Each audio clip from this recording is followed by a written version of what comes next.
In this video, we'll solve the problem of internet not working in Google Chrome or any other browser you have.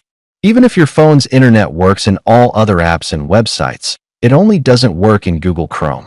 What's the solution to this problem and what's causing it? We'll explain this in this video.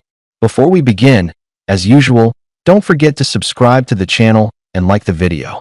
Let's get started with God's blessings.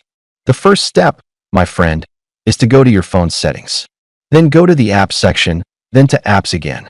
Next, my friend, look for the Google Chrome app among your apps, or type Google or Chrome into the app search bar. The Google Chrome search bar will appear. Then tap on Storage. After that, my friend, tap on Clear Data. Then go back and tap on Data Usage. If this feature is disabled, it means that internet, Wi-Fi, and mobile data are blocked from accessing Google. Therefore, if Wi-Fi is blocked for Google, the internet won't work for you. So, you need to enable it. The last step, my friend, is simple but very important. You must do it and not underestimate it. Restart your phone after completing this step. God willing, you will find that the problem has been solved.